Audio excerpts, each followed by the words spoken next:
Kuna watu wamefandhiwa uchawi wakiingia katika hedhi. Kuna watu wamefandhiwa uchawi wakiingia katika hedhi. Wanaendesha kupita maelezo mpaka wanachanganikiwa, mpaka wanapungukiwa damu. Kuna watu wamefandhiwa uchawi, yeye akibeba ujauzito tu tayari anapungukiwa damu kila kukicha. Unapungukiwa damu kila kukicha. Unapungukiwa damu kila kukicha. Unapungukiwa damu. Wewe ukibeba ujauzito tu unapungukiwa damu kila kukicha. Ni uchawi huo. Wewe ukiumwa kidogo, sijui malaria, sijui homa, tayari unapungukiwa damu, unapungukiwa damu, unahangaika na kuongezewa damu. Huenda kuna kitu ambacho unachofanyiwa katika maisha yako. Uchawi umegawanyika katika sehemu nyingi. Umegawanyika katika ndoa. Kuna uchawi wa ndoa, huo bwana hauolewi. Ndio huo uchawi wa kuzikiwa kitu katika kaburi. Katika kaburi la mwanamke ambaye amekufa hajaolewa. Unazikiwa kitu katika kaburi la mwanamke ambaye hajaolewa. Mtu akikufanyia uchawi huo utajikuta unahangaika tu. Unazeekea baina ya nchi na nchi. Kuna watu wanazeeka nchi za watu. Mtu anazeeka mara katoka nchi hii mara kaenda nchi hii, kuolewa olewi, yeye anazeeka tu nchi hii mara nchi hii mara nchi hii.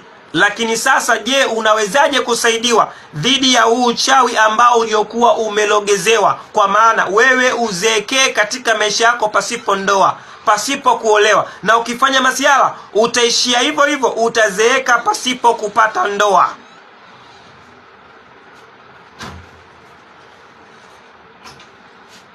Utazeeka pasipo kupata ndoa kwa sababu ule uchawi watu wameenda katika makaburi. Naomba nisikilize. Uchawi wa mwanamke ambaye asiyeolewa, huenda watu waliokuwa wamekuhusudu ni watu wa aina kadhaa.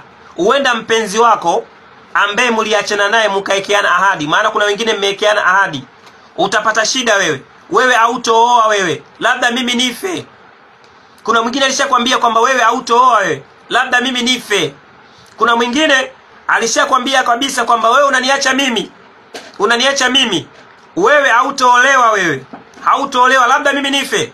Kuna wengine ndo mumeishi na wanaume ambao wana chembe za uchawi, wana chembe za uganga. Unajua kabisa mpenzi wako, mume wako ana chembe za uganga, ana chembe za uchawi. Alafu huyo mpenzi wako mmeachana na maneno, mmeachana kwa kugombania mali, mmeachana kwa kashfa kubwa na mitihani mikubwa. Kwa nini mpenzi wako huyu asikuloge? Usije ikawa unahangaika tu. Huenda akawa huyu mwanamume uliokuwa naye mwenye asili ya uchawi, mwenye asili ya uganga, mwenye asili ya usiolewe. Na mnajua mna waume zenu wana tabia hizo. Na hii ipo mpaka kwa wanawake. Ipo hii mpaka kwa wanawake vile vile. Lakini kingine cha zaidi, wanawake imefikia stage leo hii mnaletewa vitu na wapenzi wenu.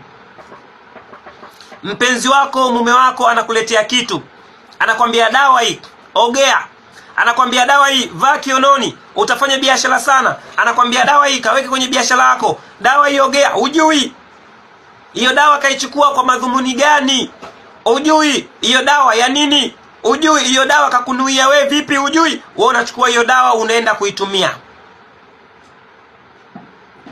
Matokeo yake leo hii unaumwa. Matokeo yake leo hii hauzai. Matokeo yake leo hii hauolewi baada ya kuachana na yeye.